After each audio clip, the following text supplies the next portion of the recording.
Hey there, you're listening to Not Another TV Podcast. This is episode 47, the week of August 23rd, 2024. My name's Drew Koenig. With me, as always, my co-host, Mads Sassy. Mads, welcome back. Hi, I had a nice week off. What about you? It was great. Thank you again to friend of the show, Lizzie Sands, for coming on and talking about a bunch of TV with me. It was a lot of fun. But it is also good to have you back. Oh, well, I appreciate it. It's nice to feel wanted. Anyways.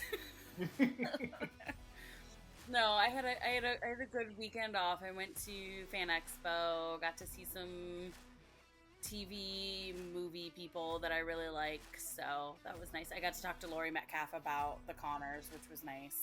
I was like, I've watched you since the beginning of Roseanne when I was a little kid. And she's like, not sure if you should have been watching Roseanne when you were a little kid. And I was like, doesn't matter. I'm glad you had fun at Fan Expo. And, I was talking last week about, I was talking to Lizzie about, going, 2 weeks ago, or I guess that's last week, early last week, I went down to Orlando to visit my sister and my mom, and we all went to, Epcot and Hollywood Studios, and I was like, that just wore me out. That just took me out. Mm-hmm. And it wasn't until, a couple of days later, I was like, hey, have you considered that in between the last time you went to Disney World and this time you went to Disney World, you had COVID? And I was like, no, Brain, I had not considered that, but thank you.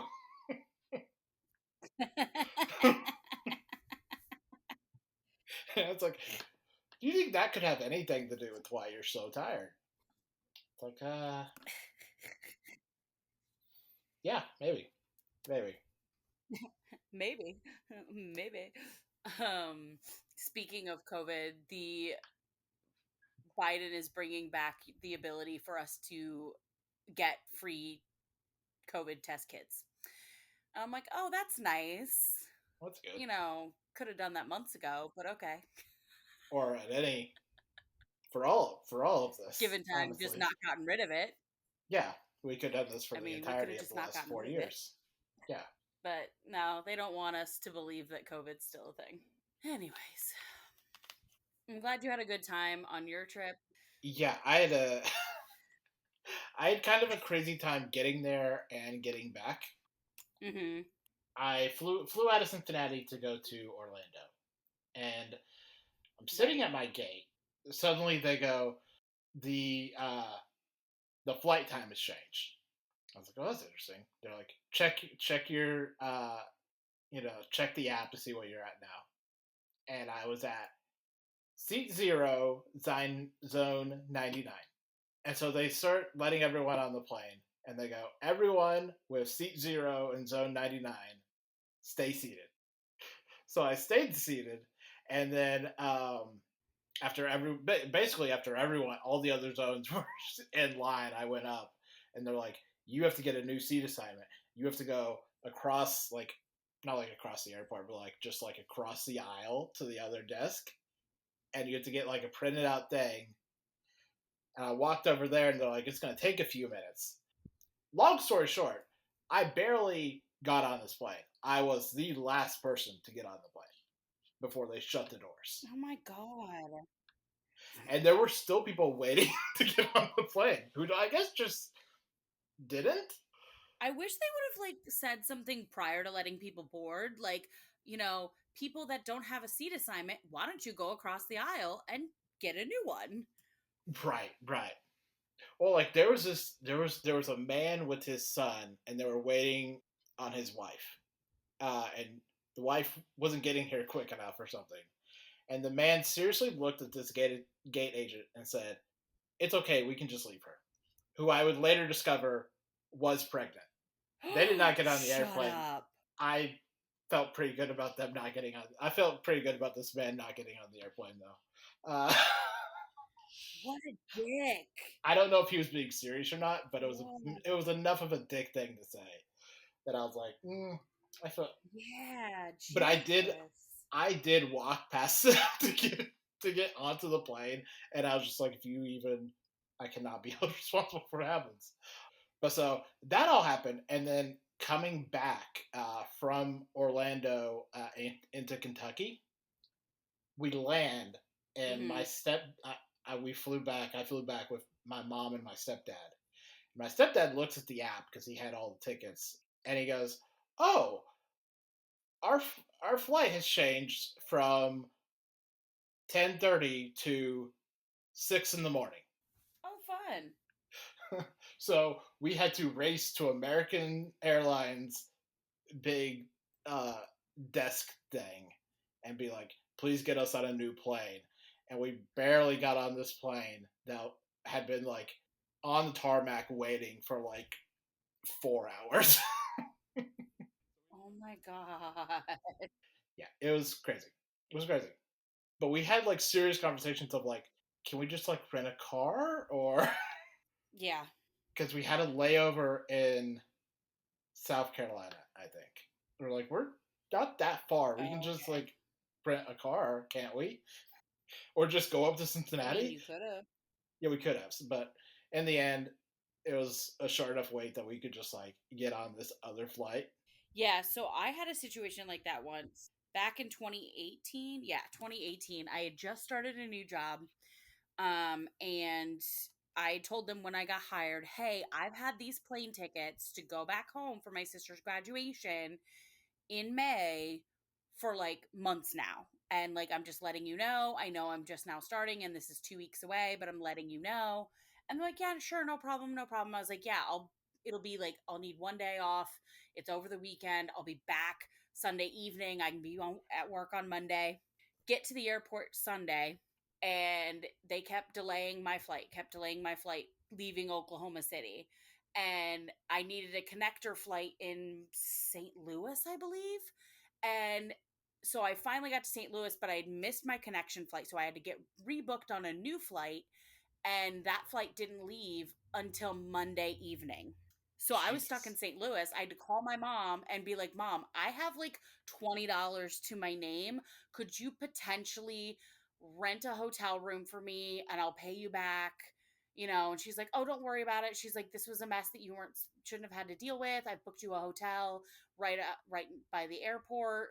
You'll have to sit at the airport all day because you have to get out of the hotel at 12, but like, blah blah blah whatever." And I'm like, "Yeah, sure, no problem." It was a nightmare, and I had to call my boss as I'm waiting for my figure out my new flight thing, and I said to her, "Yeah, I'm gonna need Monday off too. So sorry. I know I just started this job." It was the beginning of the end for that job because um, my grandfather died a couple months later, and they made a big old stink about me needing time off for that. And then I ended up getting a teaching job, but then not getting the teaching job, and so they'd already replaced me, and so I was like, bye, I'll see you guys never. um it was just a nightmare job that I had for like 3 months, and it was one of the worst jobs. But yeah, I had to do one of those missed your connection, so you have to stay overnight in this city that you were not anticipating being in. Good old Southwest. Yeah, yeah. Well, like the crazy thing was that like our connection was still there. It's just they had to do maintenance on it for 5 hours. Oh, jeez. Yeah. But I was in kind of the same situation as you there of like this is Tuesday night. I have to be back at work at 1 p.m. on Wednesday. You're like, I need to get home. Yeah, because I only took off like that Monday and Tuesday. Yeah. My mom had proposed to me. She was like, I mean, I could rent you a car. Like, I could pay for you to rent a car if you want to drive back to New Jersey from Missouri. And I was like, no. That mom, that would take way too long. I'm like, no. I'll just suck it up and take an extra day off of work. She's like, okay, just those are the two options. I can get you a hotel or I can get you a car. And I'm like, yeah, I understand, but no. Because this was at like 9 o'clock at night on Sunday. I finally made it to St. Louis and got everything situated by like 9:30, and I was like, nope, we're not driving through the night for me to still be late for work. But yeah, luckily our flights with Chicago this past weekend, Karen had paid for us to get first class because she's like, I'm having surgery a few days before. I know I'm going to be still slightly uncomfortable. We're getting seats that we know are going to be comfortable. And I was just like, okay, cool. Sounds great. And so we watched on the way there on Friday, we watched Hunger Games because it was one of the free movie options. And then on the way back, I saw that The Godfather was a free movie option, and I went to go play it, and they're like, "You're gonna land before this movie is over. Maybe you should pick something shorter." And I'm like, "You seem to think I haven't seen this a million times." I'm just turning it on for sound to help me ignore the fact that we're on an airplane. Don't tell me how to live my life, airplane.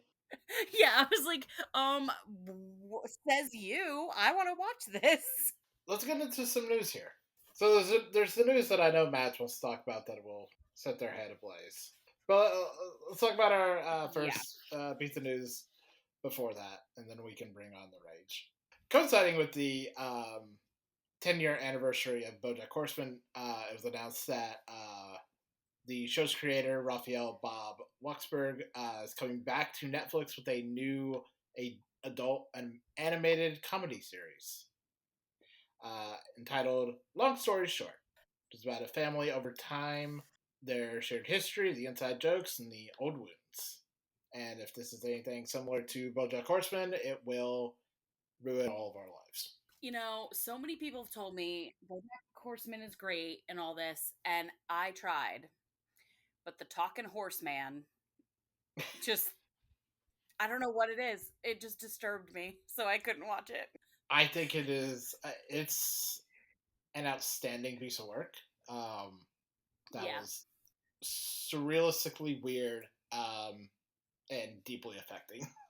I tried to watch it because I had heard it was the best asexual representation on television, and I was like, I'm sure it is. I can't get past the creepiness of the horseman um, in my brain. Mm-hmm. Learning things about me, guys. You're learning things. I don't like talking animal things to an extent. Yes. I don't know. I don't even know if it's a talking animal thing because I'm fine with Jake from Adventure Time. It's just, I think it was the combination of him being somewhat humanistic and talking, and Yeah, it's I the don't it's know. the anthropomorphized state of the show, I think. Yeah, I don't know. Power to all of you that love it. I can see why you love it based on conversations I've heard about it, based on, top 10 lists that I've watched about it, but it just was, my brain just was like, nope. Yeah, that's fair. That's fair. But I'm glad to hear the creators back because that's a good thing.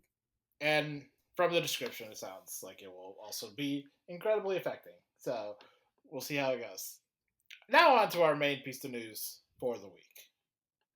Coming off of the heels of My Lady Jane being canceled last week, it was also announced that The Acolyte at Disney Plus has also been canceled. Yeah. Now, Matt, I know there are many things you have to say about this, and I will throw it over to you in just a second.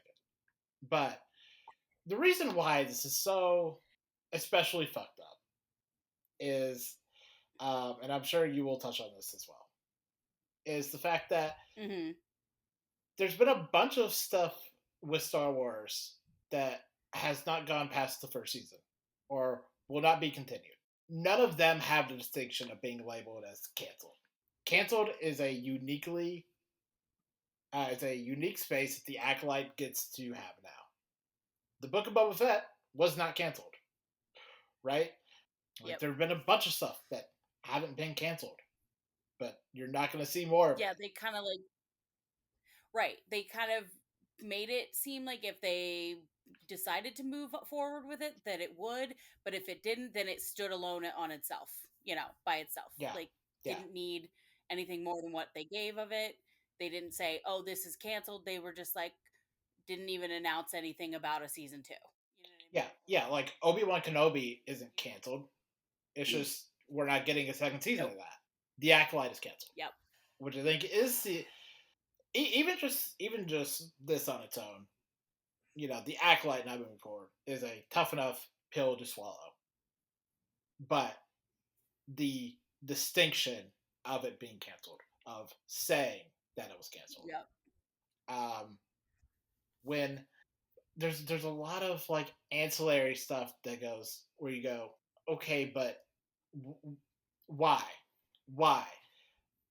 You still Mm-hmm. have a lot of like I don't want to get overly capitalistic about this, but like you have a bunch of other media stuff with the Acolyte that you're still pushing.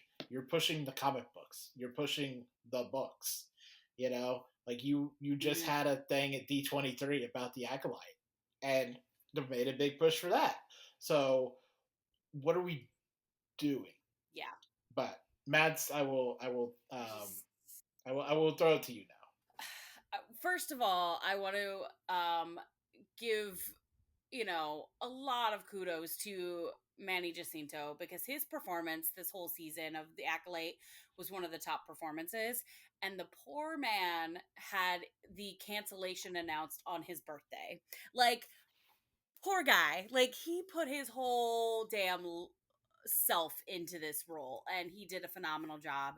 And it just makes me really upset to hear that it was on his birthday. I didn't know that prior to reading the cancellation news. It's something I found out later on. But still, it's like, that's gotta suck. Like, it's hard enough hearing the word canceled, but like, for it to be on a day that you're celebrating yourself, like, what?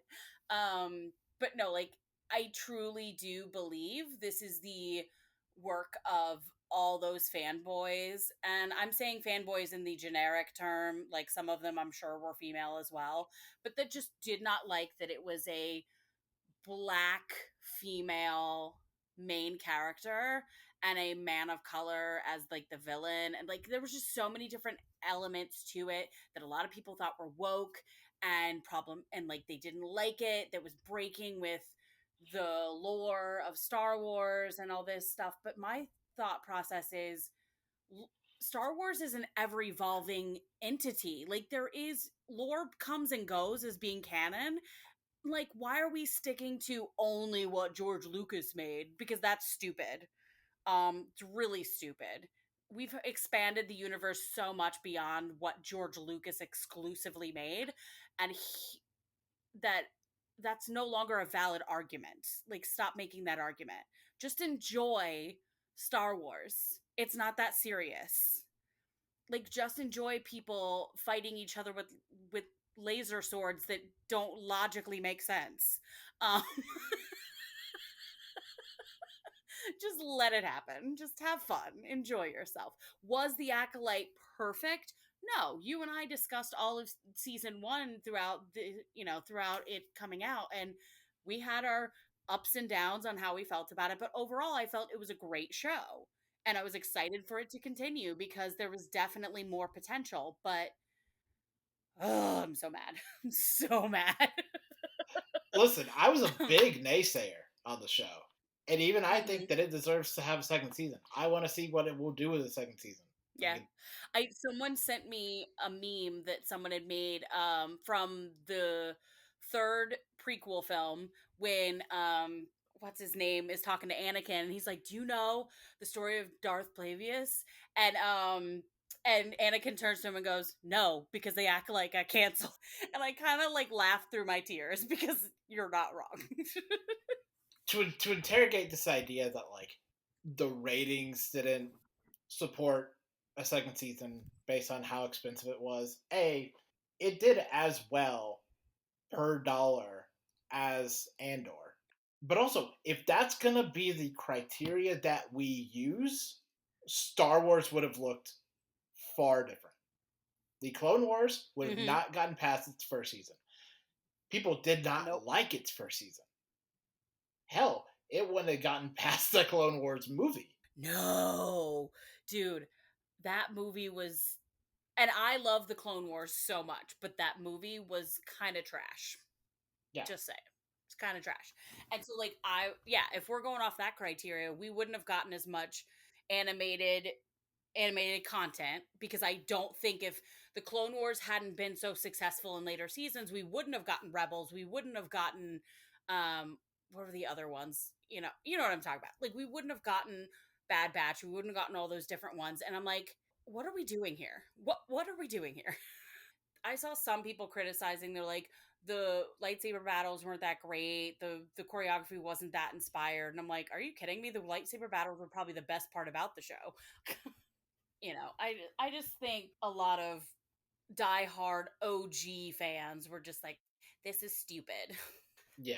And they review bombed it. And so Disney was like, well, we can't handle that again, so we might as well not bring it back. Because canceled implies they were looking to do another season and they were in the process of potentially making another season and then changed their mind. Which, from everything I've heard, is the case. Yep. Because the way they ended that season one definitely was a setup. We're doing another season. Let's move on to the GOAT. So the GOAT is a weekly segment we do here on the podcast where myself and Mads nominate a best TV character or episode of all time and pit them against each other on a poll on Twitter and Tumblr and Instagram. I think our last poll is still running, so we can't say who won. But our GOAT theme for this week is Adventure Time, since we are concluding our coverage of that show with Fionna and Cake. And so we are doing the best Adventure Time episode. Mads, I'm going to let you go first with your pick here. All right. So I'm going off obviously the episodes that we watched or I watched in between the ones we watched because I did not watch all of them, but this one was my favorite and the one that like I still think about. And I'm talking about season 5, episode 14, Simon and Marcy.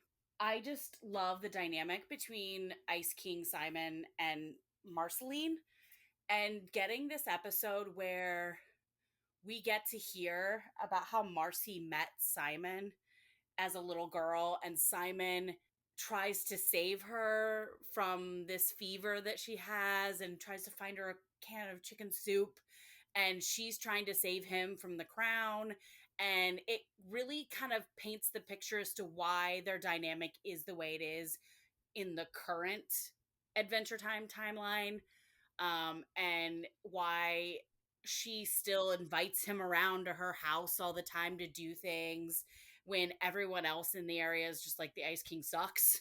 Why do you keep inviting him to things? And she's like, because he's my friend. He was my protector. He saved my life. And I just really love a good backstory, but also I just love the dynamic between Marceline and Ice King Simon.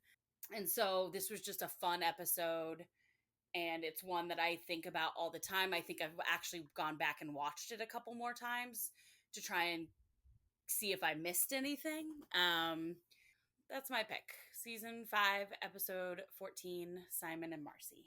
Nice. So there's an episode that I could pick, but would touch ground that I feel is too similar to your pick. So I will be going in a different direction.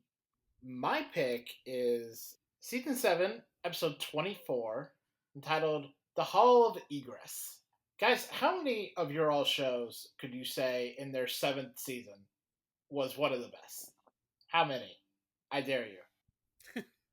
But God, this was a tremendous episode. So late in Adventure Time's run, when you would expect it to be losing steam or running out of ideas.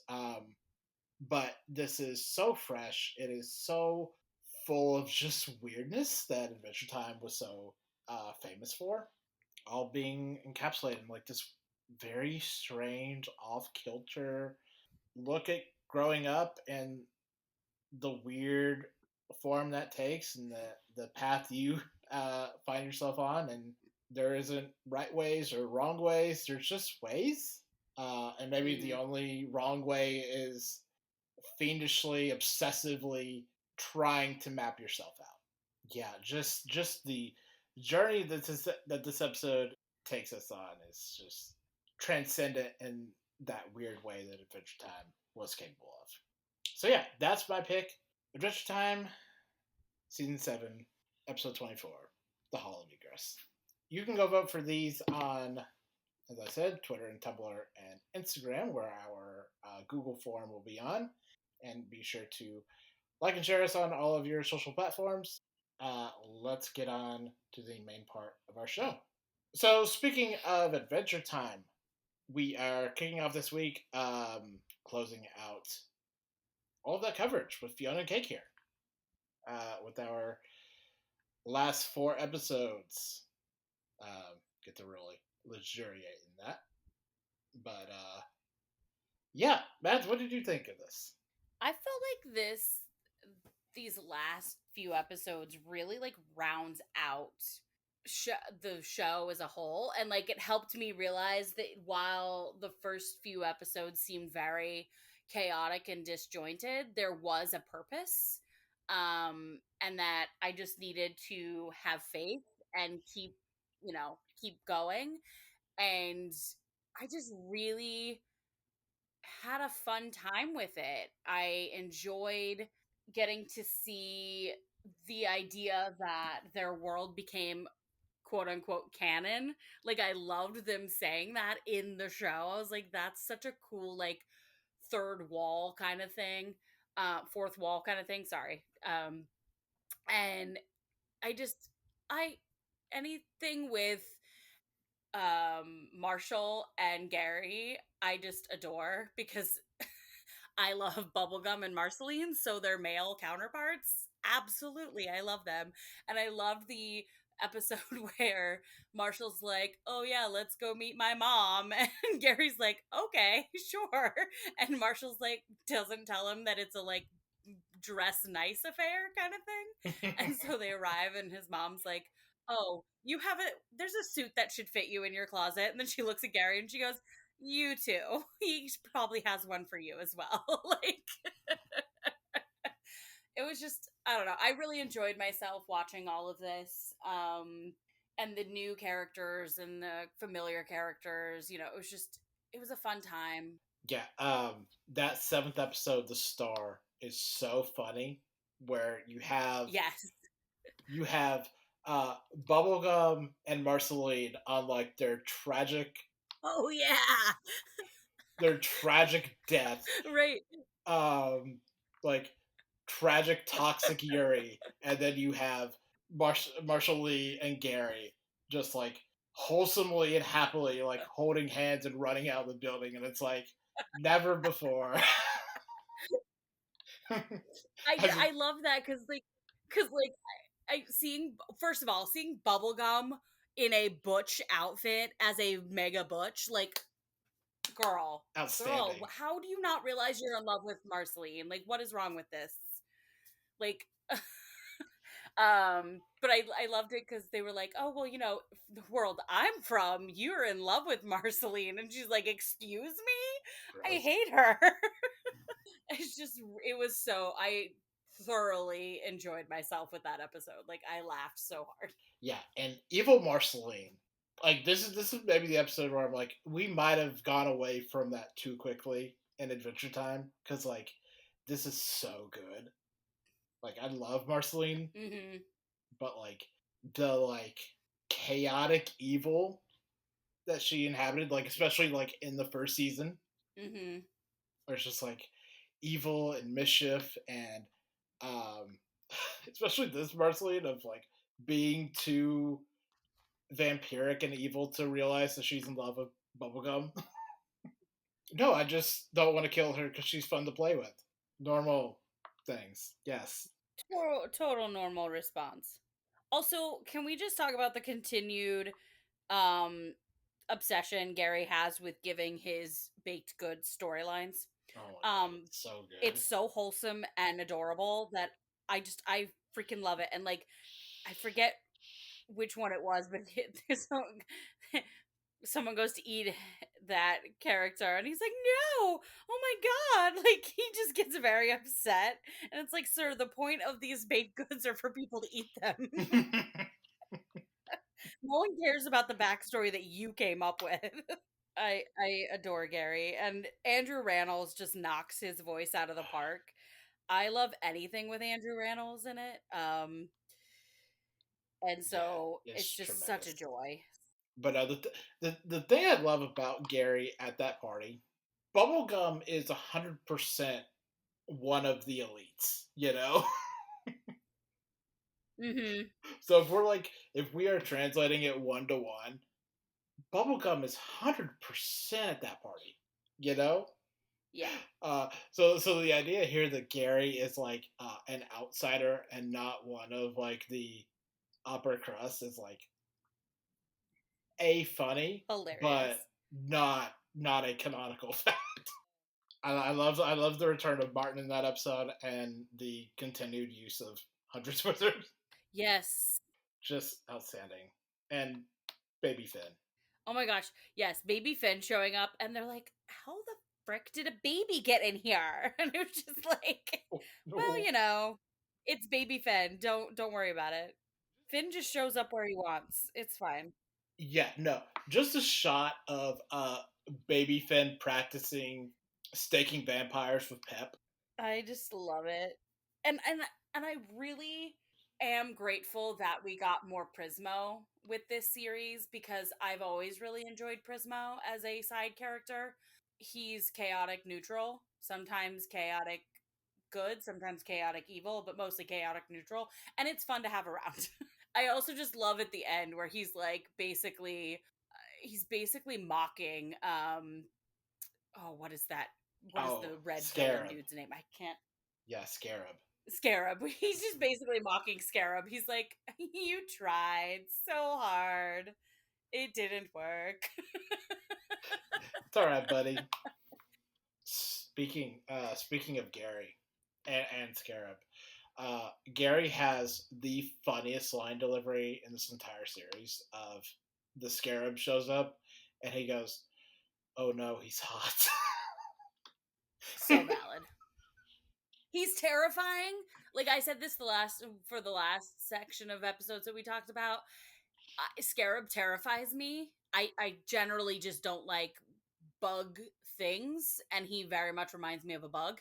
But also, like, in a odd way, I could see why Gary would say, "Oh no, he's hot." Like, He's hot. it's a very weird world I live in. Don't look too closely at me. Just ignore me. But it, yeah, that was it was funny. But we also have to talk about the weird journey that Simon goes on in these last couple episodes. Yeah. Where he kind of lays out his history with Betty, which is devastating, and kind of puts all that in a new light. Like it feels like someone like went back and watched all the Adventure Time stuff with Betty and was like, we might have dropped the ball a little bit on this one. You know? Yeah, I was watching the episode, and he's, meeting her at the bus, and he's convincing her not to go, and I'm like, yay, yay, yay, he's like changing what really happened. Like, yay, he's getting a second chance. And then it like becomes a psych, no, that's not really what's gonna happen. And I'm like, no. But he ends up with her technically in the end. Like, in his own strange way. In the best Adventure Time way possible. Mm-hmm. But like just that moment of Simon going through the book with Beth, and Beth just like having to like really gently lay out of like, yeah, you both were they were in a relationship and they were in love, but also like the power dynamics were fucked, you know. And just like the gentle way that has to like sink in for Simon is so heartbreaking, and like the reintroduction of Betty Gulb is so rough, because like it, it reminds me, there's a line from one of the Getting the Ninth books, without spoiling it for anyone else, but there's this line of, I gave you my entire life and you didn't even want it, you know, which I think plays through here really strongly. Of like, I did all of this and you're just like gonna throw it away. Yeah. That I think is just so powerful, and like their story concluding with like, you were a wonderful experience, you were everything, between the both of them is so good. it's devastating. It rips your heart out, and then they're like, "But guess what? We're gonna make you feel like warm, fuzzy emotions by the end." And you're just like, "Well, god damn it." Yeah, yeah. It's kind of like, again, I don't like to reference Harry Potter, but there is this funny moment in one of the Harry Potter movies where they're doing reading tea leaves, and Ron says, "You're going to suffer, but you're going to be happy about it." And I feel that very much with the story of Simon and Betty. Right, right. Because like the You're point gonna is, suffer, but you're gonna be happy you suffered. yeah, yeah. Because like the point isn't to bring Betty back. The point is for Mm-mm. Simon to come to a place of acceptance and understanding about it, and be willing to move on Yep. and be okay in like this weird world that he's found himself in. And he has. Yeah. All the while, his surrogate daughter is off on a whirlwind adventure with her girlfriend, and he's been left all alone. Yeah. I'm going to miss these chats about Adventure Time. Yeah, it's so good. Such a good show, and I appreciate you convincing me to watch it because I have a weird aversion to animation, and so I wouldn't have picked it up on my own. People have to convince me to watch animation, which is weird, but it is what it is. And now you can be here with the rest of us when more Adventure Time comes down the pipe. Exactly. I can be like, yes, I'm anticipating this. I saw so many of my friends being so excited when it got closer and closer to Fionna and Kate coming out. And so it'll be nice to be part of that group for the next Adventure Time thing. Let's move on to Dimension 20, The Unsleeping City. Episode 7, we need to talk about Pete. I think this is one of the best episodes of The Unsleeping City. It's so fun. Oh, it is. It is so fun, and also it has some of the most wrecking stuff. Yes. This is a tremendous Kingston episode where Lou just goes full board. Like he puts all of his being into this episode, and it's so good. Oh yeah, like I was watching it today, and I was like, Lou is putting his whole ass body into this, and he's enjoying it so much. I'm really getting into Kingston in this episode. Like, it's so great, and he's really leading the team, and I loved it. Yeah, like I mean, the place to start here is the meeting they all have without Pete about what they want to do about Pete. Yes. And just like that bold choice that Lou makes of like we should kill him, which is like such a big swing for like someone to make at a table, which is like wonderful when like you're also cutting to Allie, and that look on their face is so priceless. After after Lou says that, Allie's like, wait a minute here. excuse me, yeah, but it's just like the darkness that Lou is willing to take us to for like that 1 second, unapologetically. Right, and it really indicates to us just how devastating Pete's mistakes just continue to build up. And this one was like that moment that broke their back, right? Mm-hmm. They were like, okay, Pete, we can handle most of your obnoxious shenanigans, but this was a bridge too far. And like, it was so close to them being like, we wash our hands of you. Because Lou literally was like, I'm fucking done. I'm done. Let's just kill the dude. Like, and Kingston is not a vindictive, murderous type character. So you're just like, excuse me? Mm-hmm. What? But yeah, oh my god, that was such an intense moment. Yeah, it's such a strong, audacious choice for like anyone to make. Yeah, it's awesome. I'm gonna be dead honest. If Cugrash had suggested it, I would have just laughed. I'd have been like, "Yeah, okay, that sounds right." Well, because that's very much something Cugrash probably would have said. Yeah, yeah. Well, and I also really appreciate Shaban and Brennan defusing that really nicely, or like offsetting it really nicely by Shaban being like, "What if we had like a magic cave?" Yeah. Just throw him there. Yeah, and Brennan playing off of that like, you can't keep suggesting we put people in the cave. But why not? But, like, I mean, if you think about it, he really did fuck up. Like, he unleashed a whole storm of bugs Yeah, and ultimately caused someone to steal one of the keys to the city. So, yeah. he caused a lot of problems. I still sort of like Pete, but yeah. But he's got problems. But it is that point of like 0 to we should kill him that I think is just so interesting in this episode. And one of the other things that I really enjoyed about this episode, it was so fun to watch Ricky get so many good roles in a row and like get to run like a dog with a dog.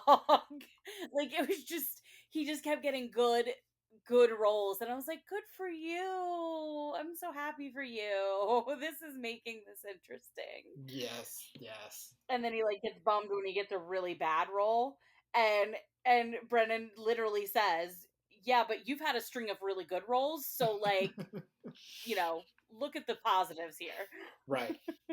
Like the number of nat 20s we got in this round of this campaign is insane. Oh yeah. Going back to Kingston, my other favorite moment from the episode is Kingston in the interrogation room with his ex. Yes. Is amazing. So good.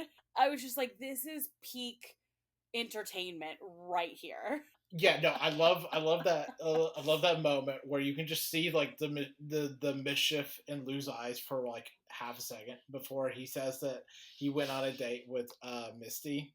Yes.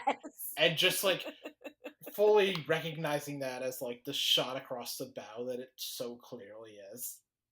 Yes. Like the And then obvious fuck you. the Kings yeah, and then the Kingston of it all where he's like, I was just kidding. I was not being serious. Like, please calm down. Like Yeah. When really he knows, oh no, I really meant it. I'm just trying to diffuse the situation I've caused. Ugh, And then like that explosion from him of like, I was faithful, I would have stayed faithful. It's just so good. Like it's some of the best work that Lou ever does. Yeah. It really is that one of those episodes where you're like, okay, this is this character, this, player's shining moment. Like, this is definitely Lou's strongest bit of campaign that I've ever seen from him. And it made it so much more engaging and entertaining. I enjoyed seeing him lose his goddamn mind multiple times throughout the campaign, but also like still manage to be that voice of reason and stability in the group while also losing his goddamn mind. Right. Because he's literally on a tear of what else could possibly go fucking wrong in my life right now. He's questioning his life choices with everything that happens in this episode. Yeah, absolutely. The stuff that Kagrash gets into of going to his son's house. And again, Brennan just like pulling out this devastating thing out of his pocket. Oh my god, that like hit me in the feels. I was just like, oh, Brennan, you freaking went there, didn't you? You went there. Yeah, Brennan's had this prepared for like sessions, just waiting to pull it out. Absolutely. And it's so like the letter that Kagrash reads from his son is just devastating. The whole team is like listening to this letter and they're just like, oh my god, this is very sad. I also I will say I did enjoy Kagrash when he's trying to keep up with Ricky. And he's like, no, just go without me, you beautiful motherfucker, you gorgeous like, it was just like a stream of let me curse at him and also compliment how good looking he is. Oh man, it was very entertaining. Because no, that's how I feel anytime I have to run. Yeah. No, whenever Murph gets to like be like really like New York about something, like with that accent, like Yeah. that moment moment of the poop elemental trying to call Oh my Crash, god. and like there's just that line Yes. of Murph going, "Leave me alone, you piece of shit." Literally piece of shit.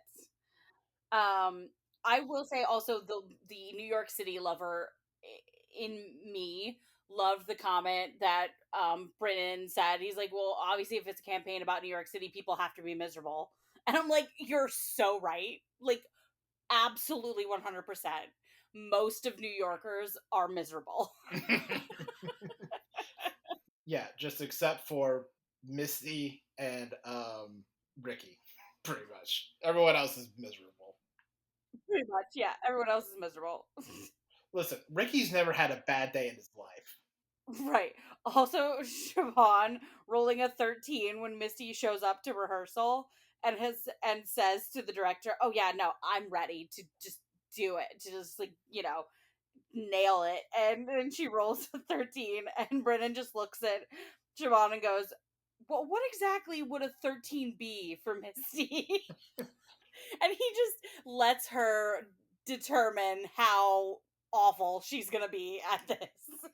That's some of my favorite things about Brennan. He feels that some roles are so subjective. That he's like, I Hmm. don't want to determine what that is, and it's so much more interesting and funny if you tell me what that is. Yes. And so she's like, "It means I get the first line right, and then I just scream line for the rest of the performance." Right. Well, because like Missy's 13 is like anyone else's like 19, you know?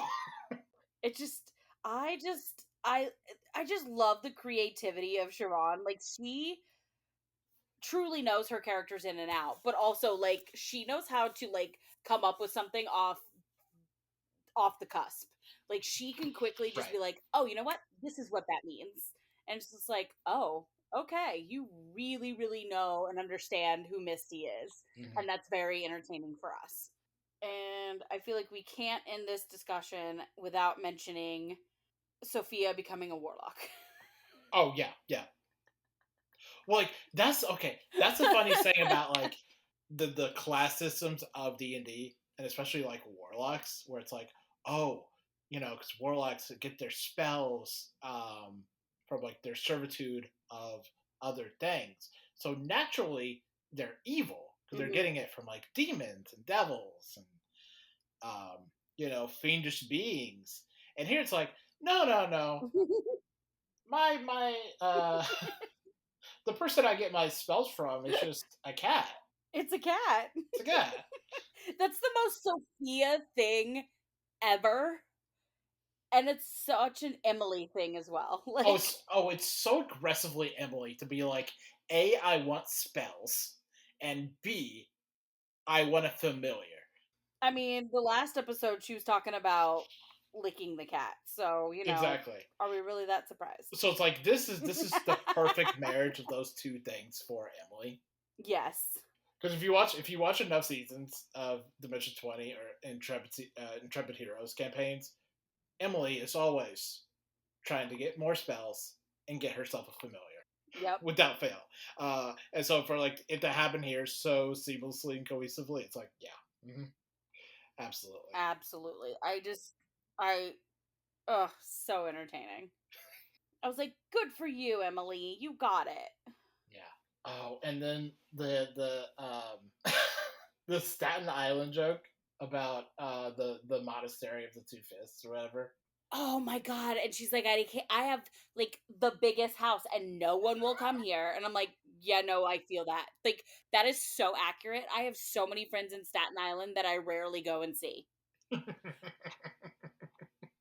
And I can't explain to you why that is. It's just people don't like going to Staten Island. The thing we have to close this out on is Pete Yep.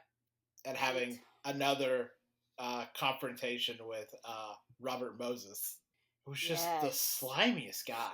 Like Brennan's right, he's a smooth operator, but he's a slimy motherfucker. And it makes sense that in his past life, Kogrash had contact with him as well. Um, because Kogrash was not exactly an up kind of guy either.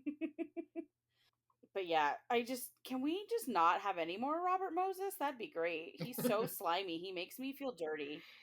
The blood coming out of his wrists and capturing Nod is so viscerally unsettling. Yeah.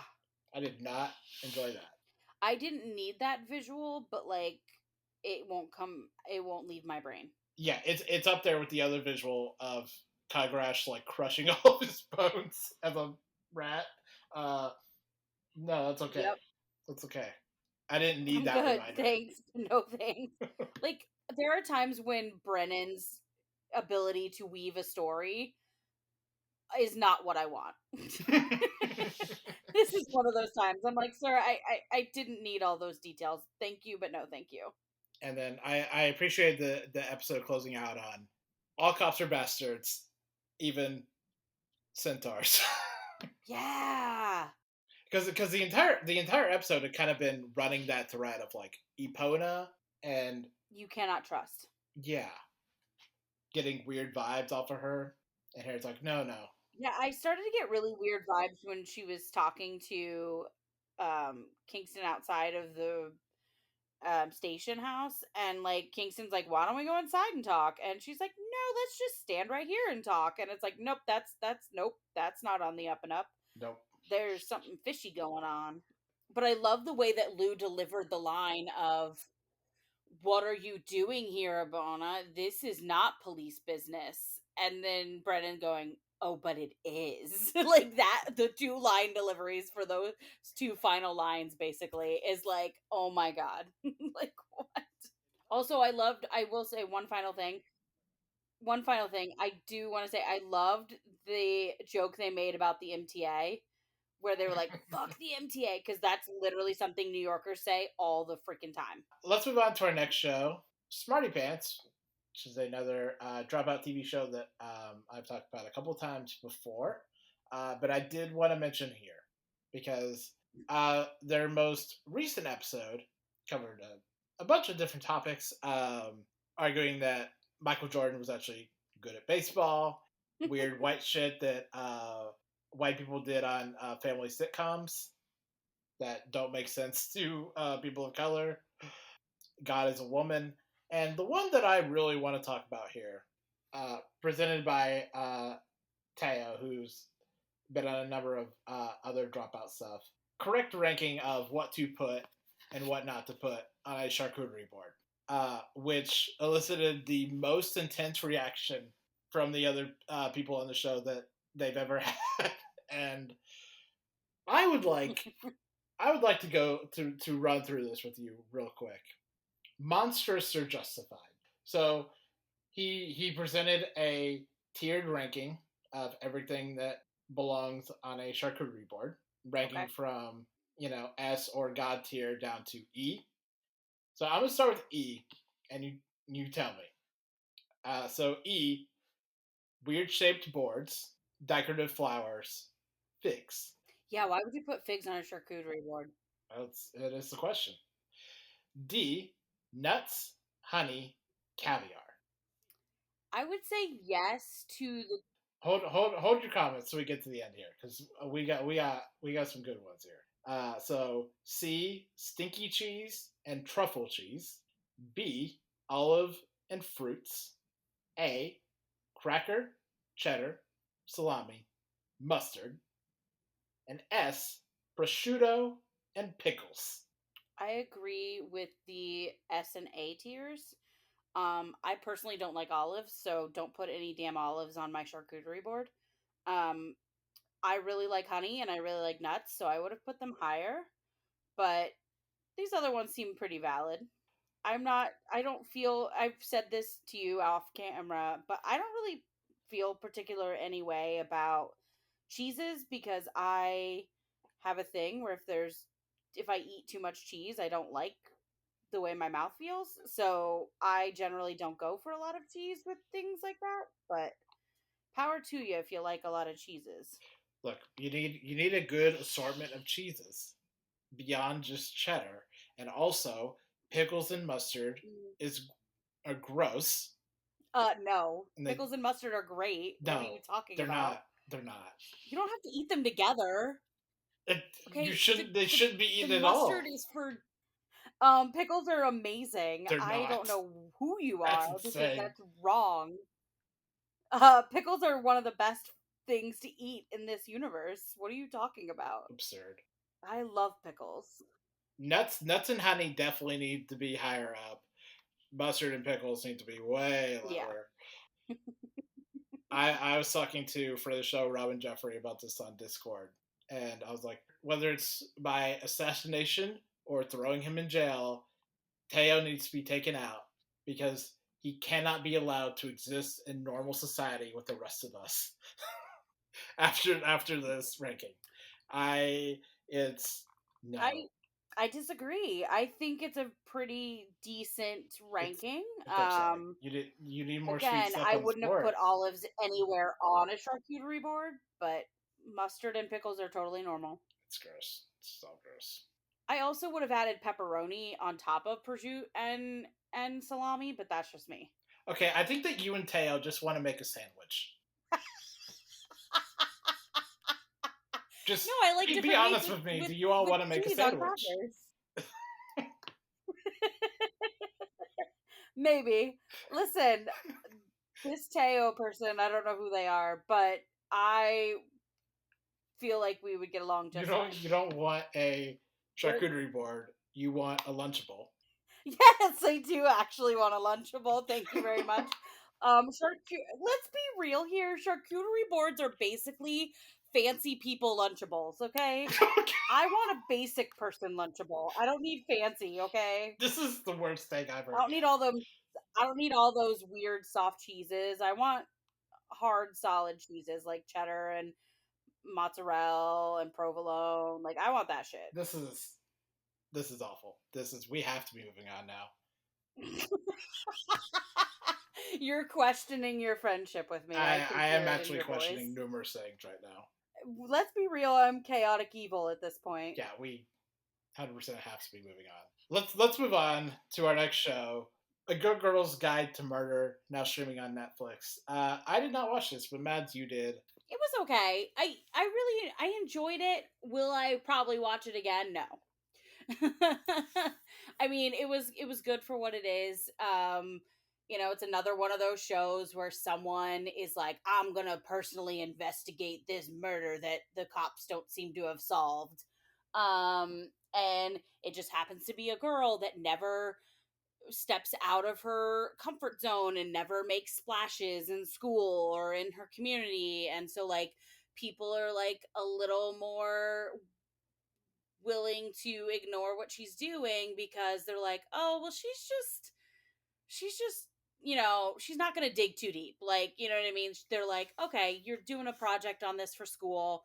You're not going to really truly try to solve this crime. Like, you're not going to dig deeper than surface level, but she does. She keeps digging. It causes some problems, obviously, as it always does.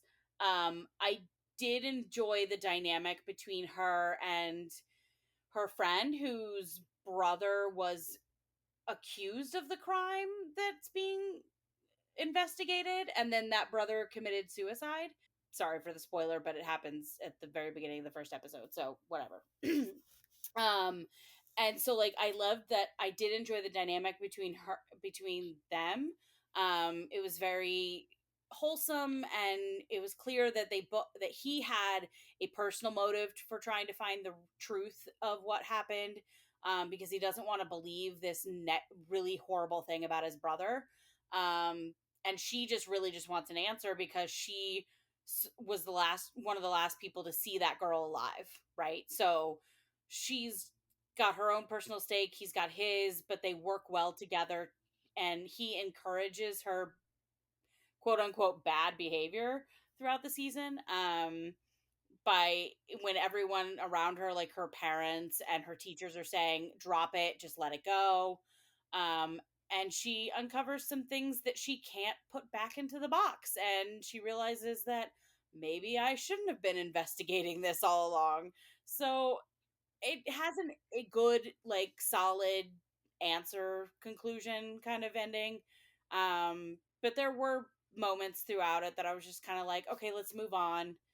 Can we keep moving forward? And then there were a few times where I was like, did all these characters really do all of these things? It seems a little far-fetched for high school students. But again, this is a TV show based off of a book. Everything's going to be overly dramatic. I enjoyed myself. I found it easy to follow and be engaged with it throughout. And I didn't quite predict the ending, which for me is a good thing because I sometimes predict the ending and then I'm like, oh, well, see, I predicted that like 3 episodes ago. Yeah, it's worth your time. Let's move on here to our next show, Bad Monkey, now streaming on Apple TV Plus. There are 3 episodes out currently. I've watched the first two. Mads, you have watched the first one. What did you think of this? It's okay. I don't know. I'm not. I don't feel like they do enough in the first episode to be like to really have me say, okay, I need to watch the next episode. I don't know. It just feels very similar to some other shows, and so I'm kind of like, okay, what makes this unique? And don't tell me Vince Vaughn because then I'll punch you in the face because Vince Vaughn is annoying as shit. I just, and it could be that that's my biggest problem is that I'm not a Vince Vaughn fan, so maybe I wasn't engaged because of him. It just felt very similar to other shows that I've seen. I don't know if you felt the same way, but that's how I felt. Slightly. I'll say at the top here. I think this is a really good Vince Vaughn performance, regardless if you are a Vince Vaughn person or not. I think it's a very fun, bumbling lead character. I think that the women on the show run away with it far and away. I think this is the best Michelle Monaghan performance I've ever seen. Like, I think it's the best that I've ever seen her do.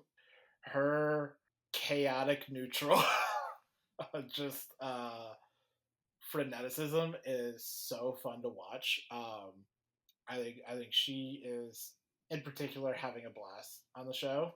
Like, she is able to inhabit a sense of like mischief and mayhem that she isn't often able to have. Where a lot of times when we see her, she is like the wife or the girlfriend. And here Yeah. it's just like feels so different for many things she's done. So yeah, I think a lot of it is just like the feel of it and the vibe of it that I think works. And there's I think a lot of this comes through in the second episode as well, where like there is good like Vince Vaughn performances. There's something very funny and emasculating about watching a fully grown man, ride around on a bike to get everywhere. That's very entertaining. So just like the sheer visual of Vince Vaughn trying to like get to places on a bike and then it like falling off the harbor into the into the bay is just it's very good. I will say the scene where he's trying to dislodge the arm from his freezer is quite entertaining and funny. He's entertaining a girl and at the same time trying to dislodge an arm from his freezer. I'll probably watch more. It could also be, and I wonder if this is part of it too, is that like I just came off of watching all of Hotel Cocaine, so I felt like some of the elements were very similar to that. I mean, yes, it's comedic versus very serious, but like I was just like, oh, more of this, more of like Miami-esque, location, stupid shit happening with other countries. Like, I'm just like, okay. But I also appreciate that they said the title of the show within the first episode. Right. Yeah, and I think these are just like more fun characters and performers to spend time with. Natalie Martinez as Rosa, the ME, is very fun. I think Mm-hmm. she's a great character. That's a really fun performance. And then just like Jodie Turner Smith on like the periphery. At some point, we decided that Jodie Turner Smith is a witch, and I don't necessarily disagree with that. But She definitely has witchy vibes. yeah, she's great. She is so Mm-hmm. mysterious and scary. Yeah, I kind of love her.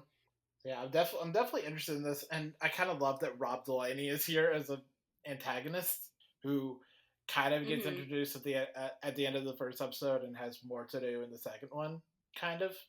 But yeah, I mean, I'm definitely intrigued by this. I'll definitely continue to see, how I feel past the first episode. I didn't hate it.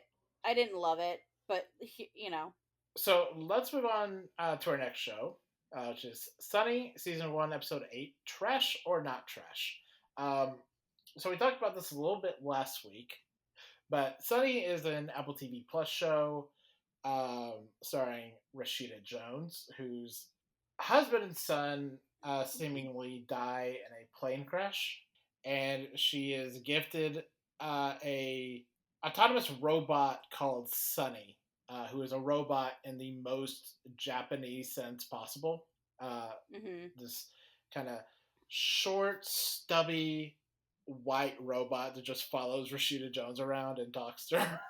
It's a weird show. It's inhabiting a lot of different tones and vibes. I said this last week, but like it's trying to do a lot. It's a meditation on grief. It's a Japanese show. Like the show takes place entirely in Japan. It's a show about the yakuza. It's a show about robotics. A lot. Um, Oh, it's a mixed bag. yeah, and it is a mixed bag. To the point that I'm still not entirely sure what I think of it, even 8 episodes in. This episode didn't particularly help with that, where most of the episode is a flashback of her husband and some of his earlier years and getting into robotics, and I don't think a lot of it works. And then it's like really oddly intercut with like present day stuff of Rashida Jones and trying to figure out uh, stuff about her husband and her son, and I don't think it really works. Like I think it needed to like either fully commit to one or the other, or like split the difference a little more evenly. But it's like, oh, now we're done with the flashbacks now, and we're back in the present time. It's like, oh, we're not. This feels very abrupt and jarring. But is it a good show? I have no idea. Rashida Jones is giving a good performance throughout this, but I cannot honestly tell you what my opinion of it is because it's so kind of bewildering. I think you should watch it just because it's weird. Okay. But past past that, I'm not sure, and I'm not I'll sure. definitely I'll definitely give it a shot. Yeah, yeah, I'm not sure I'm going to have a real firm opinion on this until like the end of the season, which feels like a very Apple TV Plus problem. Yeah, their shows are hit or miss, and a lot of times you don't know how you feel about them until the final episode. Let's move on to a show that is also similar to this, Women in Blue, which is another Apple TV Plus show that we talked about last week as well. And Women in Blue is a period crime drama about the Mexican police force finally letting women on while there is a serial killer killing young women. And I said last week that 2 episodes in, I'm on the third episode now, but 2 episodes in, I cannot tell what this show's opinion of the police are, and that remains true for the most part. I can tell you after seeing 5 episodes, it still holds true. Um, I will say I personally think the police are scum because majority of them are asshole men who treat the women as inferior, even if they're related to them, especially if they're related to them. Because poor Gabina, like I love Gabina, she's such a Mm. sweet character, And her brother is such a dick to her, and then her father is even worse when he finds out that she's a police officer. It's like, you're gonna slap your daughter because she's a police officer? No, sir, you are not. I don't trust any of the men on this show. And so, like, we're still not sure who the actual killer is. And five episodes in, and it seems like they've run out of leads at this point on the fifth episode. And I'm like, wait, could the killer be one of these police officers? Because I could see that. It wouldn't surprise me if that's what ends up being the conclusion. I do like their captain though, because he's out there and not always supportive, but he when the cards are down, he's on their side. And so, like, I do like that about him. Yeah, no, I said last week that their captain is like the Mexican Mark Maron, because this was reminding me of Glow. Mm-hmm. And I was like, why does it remind me of Glow? Oh, right, the captain looks like Mark Maron. Right, that's You're not wrong. I really like these four women. Mm-hmm. Maria is like a fun, stable, like de facto leading woman. Angelise is totally shy and quiet, but like the more we learn about her, she's super smart, she's super observant, but I also think she's autistic coded. Because she's definitely at one autistic point coded. one of the girls, at one point one of the girls tries to hug her, and she like jumps away, and it's like, oh, you don't like people touching you, that's nice. And she's just, I enjoy her for her like, she's so smart, she figures things out that, like, I would have never seen that. Like, girl, go girl, go girl. Right. Like, she's so underestimated. Well, like I think I caught on to like her autismness like pretty early, and I was like, this is feeling weird to me. So like I had to Google the actress, and Herminia Serenata has Asperger's in real life. Yeah. So I was like, okay, that feels a little better. But yeah, I agree. She's giving a great performance. That wig is still awful though. It's such a bad wig. It's so bad. Such That a bob bad is wig. so bad. It's so obvious. Like, that's what makes it even worse, is that, like, you can have a bad wig that's not necessarily obviously a bad wig, where you're like, oh, that's a bad haircut. But this one is like, no, that is very obviously a wig. Yeah, and I wonder, I do wonder if like part of that, if that's like more of a feature than a bug, where like if the point of it is the like artificiality of it. Yeah. And then like Natalia Telez is Valentina, Maria's sister, is just what a firecracker. Oh my god, I love Valentina. Oh, I love her so much. She's a hot mess, and I love her for it. You haven't seen it yet, but like in the fifth episode, she has this kind of like I mean, it's throughout the first few episodes, obviously, but she has this kind of sort of thing with the reporter guy, and in like the fourth or fifth episode, he's like, no, we're done, this is over, we're done. So then she shows up at his apartment while he's hanging out with his girlfriend, and she's friends with the girlfriend, she's like sort of friendly with the girlfriend, and so she's like chatting it up with the girlfriend. He comes home and he's like, the fuck are you doing here? He meets her out of the elevator, and they end up making out, and she kind of smirks as she leaves, and it's like, yeah, we're not done. Like, she's such a hot mess. I love her so much. Mm-hmm. But yeah, I agree. I love all these women. They're amazing. Yeah, I look so forward to diving into more of the season. I just want to know who the freaking killer is. And like, that tells me that tells me they're weaving a really good story, because I'm like, I wish I could Google the answer. I wish I could like spoil myself for the answer, because my brain needs to know who this killer is, because they've made it seem like a multitude of people, and it's like, I don't know exactly who to trust right now. And I don't really trust any of the men, if I'm being completely honest. As much as I love the captain, I still don't fully trust him. Well, let's move on to our next show. Orphan Black Echoes, Season 1, Episode 9, Attracting Awful Things. So we didn't talk about Episode 8. Is there anything we want to talk about with that episode before we get into Episode 9? I have not watched it yet, so... Oh, you have? I haven't watched 8 or 9. Okay. I got behind on Echoes. Okay. I mean, you can go over anything you want to about those episodes. Right. I'm trying. Spoil me if you want. I don't. I watched them back to back, so I'm even trying to really remember which one was which. But I am really enjoying this. There was a cameo from someone from Orphan Black, a different character that I really enjoyed seeing come back for this. It was just so fun and just like so wonderfully fit into this world, and it was just like I'm out bounce, and it's just perfect. I do want to say that like a weird thing that I'm noticing is that this is somehow gone from Kristen Ritter's show to Kristen Ritter is also here. Yeah.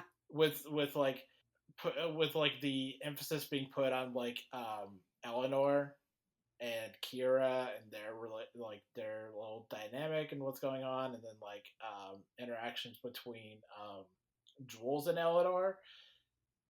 Lucy is just kind of here. And it often like leaves Lucy to just like be doing her own thing. Yeah. No, exactly. Yeah, and so the show's kind of isolating for Lucy in that regard. Oh, but there is a great scene of Lucy has to see her boyfriend Jack, and Jules and Eleanor give her shit for being the one that's dating a man. And it's really funny. Oh yeah, that's true, because they're both lesbians, so yeah, or at least like sexually ambiguous, and like they're not with men. Right. But but it's really funny. The two of them just have like this back and forth of like, really, a man? Okay, but yeah, it's really good. Their dynamic is really funny, and they're like, there's a scene where they're all driving in the truck and they just start belting out to a song on the radio together, and it's like, yeah, this is the shit I want. This is like the Clone Club. I don't know if it's earned, all three of them having like a really good dynamic, but like, yeah, this is what the show should be. If you're not going to give me one actress playing 50 characters, yeah, this is what the show should be. It does make me wish that this season was longer, because like next week is the season finale. It's like, I just kind of wish we were doing more of this, honestly. Which is honestly more of a testament than I imagined would be true of this show.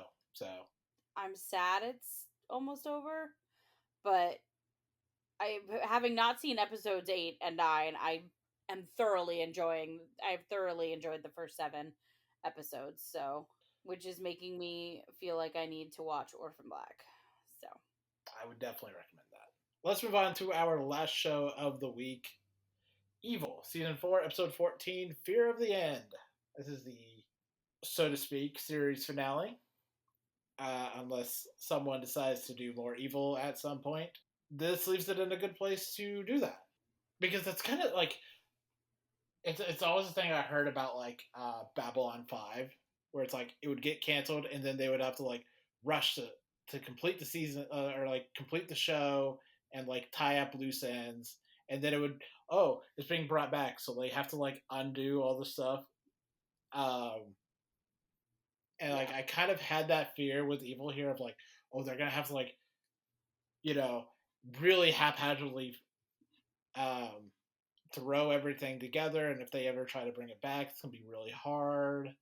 But this, like, I think it reaches a really nice balance of like, we're concluding a lot of stuff. David and Kristen, I think, and in a really good place that like, if they want to bring back what they've been doing this whole time, it's very easy to do so. Mm. And they can easily drag Ben back in because let's be real, he might be making 650,000 a year now, but he prefers to hang out with his buddies. So Right, and Ben's never going to be someone who's happy being in a cubicle. yeah, no. That's just not the character. I will say with this finale, one of my favorite moments is towards the beginning when, Kristen's doing her, therapy in her office, her garage office thing, and Leland shows up as a under a fake name, and she literally just tases the shit out of him and continues to do it for the next 20 minutes while she waits for Ben and David to arrive. And I'm like, you know what? I've never thought a character deserved that more. She just responds to Leland in the way that no one else does, in the funniest way. Well, except for kind of David in the last episode, of just beating the shit out of Leland at random times. But this, Yeah. like, Kristen just tasing him, like, calmly tasing him, is so funny. It's very Kristen, and it's the character we've known and loved this whole time, and it's just so satisfying that she's just doing this with a smile on her face, and she literally says, I had no idea how satisfying this would be. And then, so I had Allie home with me when I was watching this episode, and she is 7. She should not be seeing any parts of this show, but she happened to come into the room while the girls are in the alternate reality game that shows them Leland pickaxing their mom to death. Yep. And Allie literally looked at the screen and then looked at me and goes, that guy just stabbed her in the head and killed that girl's mom. And I was like, yes, he did. That's true. And she just sat down and goes, okay, I'll watch more. And I was like, what? Oh, this child is going to be a horror fan. Yep.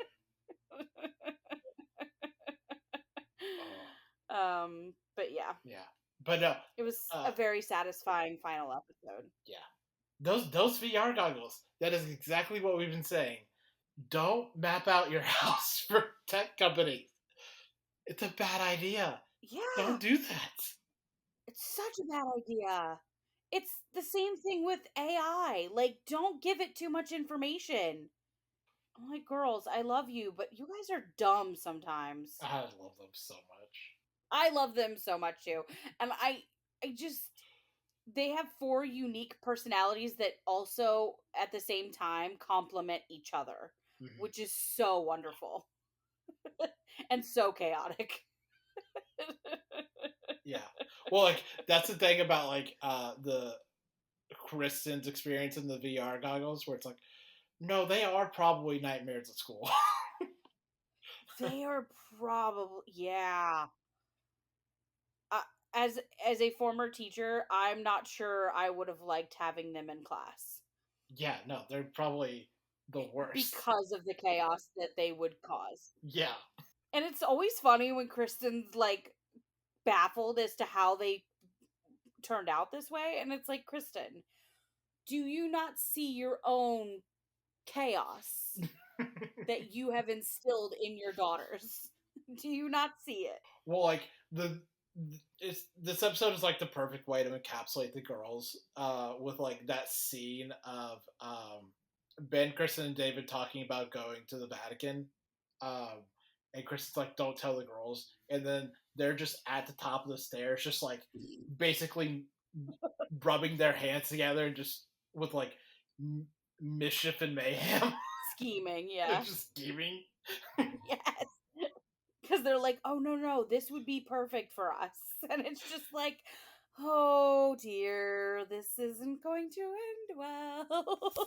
Or it is, but, like, like, in their terms, it's not going to end well. But in the end, yes, it'll be fine. I will also say it was very nice for the final 2 episodes to have a big amount of Dennis O'Hare. I love him as a performer. and he's a perfect guest star for this show, and it was very fun to have him around.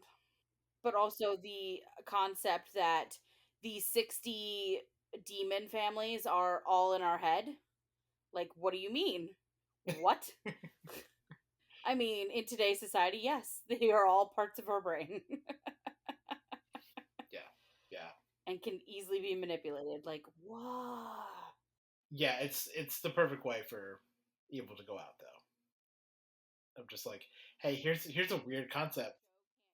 Yeah, just when you think the show can't get any more uniquely weird, it says, well, what about this map of the brain completely lining up with this map of the 60 demons? And you're just like, damn it. You went there. You got me. You got me, evil. You got me. You got me. Yeah. But I'm gonna miss this show so much. Like no other show was this weird and scary. Mm-hmm. While also like Yeah. weekly talking about faith and religion and God, and no one else is doing it like evil. Like even just like faith and religion, no one else is talking about these concepts like evil is. Right. That's I was going to say even though yes, David is part of the Catholic Church, but they didn't limit themselves to just the Catholic faith. Like they touch upon, Islam because of Ben and his family upbringing, and they touch upon, other faiths, and it's like you're being openly um you're being very open about what faith means to different people, and I really appreciated that. Yeah. Yeah. So. Also, no other show will have a nun quite like Andrea Martin. Oh God.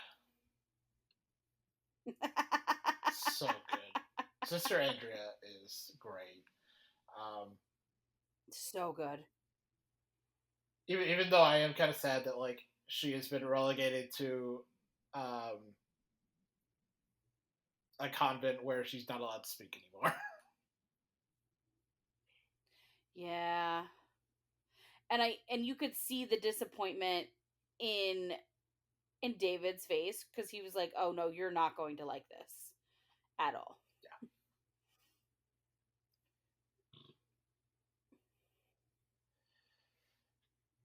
But Evil, I will miss you. God, I hope you come back one Indeed. day. Like the fact that Evil isn't running for like 20 years is insane. Yeah, and I was talking to a friend today trying to convince other people to watch this show, and I was like, "Listen, if you like seeing cameos from theater people and shows that are horror thriller based, like you're going to love this show." And she was like, "Well, like how scary is it?" And I'm like, there've only been a couple episodes that really really freaked me out. I was like, "But it has those jump scares. It definitely makes you think about things and like terrifies you in those oh my god, this is where society is heading kind of ways." And she was like, "I think I'm gonna pass." And I'm just like, "Excuse me, this is definitely something I know you're gonna like please don't pass on it." I was like, "Please give it a shot." I was like, "Michael Emerson, just give it a shot for him at least." Like, Yeah. and then you'll stay for everybody else. But it's so crazy to me that it was so underappreciated as a show. Yeah. Yep. But that's it for Evil. And that is it for this week. Yep. Next week, we will be talking about Lord of the Rings, The Rings of Power. So stay tuned for that. Until then, Mads, where can we find you online? You can find me on Twitter and Instagram at DorothyNYC89. and on Tumblr at Mads World 15. I'm on Tumblr quite a bit talking about fandom stuff because Twitter is a hellscape for that these days. Mm-hmm. And you can follow me on Twitter at the Drew Koenig, and you can find me everywhere else at Drew Koenig. And you can follow the podcast on all of our social media platforms at Not Another TV Podcasts. And find our link tree that has all of our socials on there, including our Discord, where we were talking about a bunch of TV throughout the week, along with our live watches of the X Files every Tuesdays and Fridays. That is linktree.com / Not a TV Podcast. You can find more episodes of the podcast on Apple, YouTube, and Spotify, along with our Libsyn feed at libsyn.com / Not a TV Podcast. And be sure to leave a review and subscribe on whatever podcasting device you're currently using. Until next week, please remember, don't go in the ocean. Know your business. Goodbye.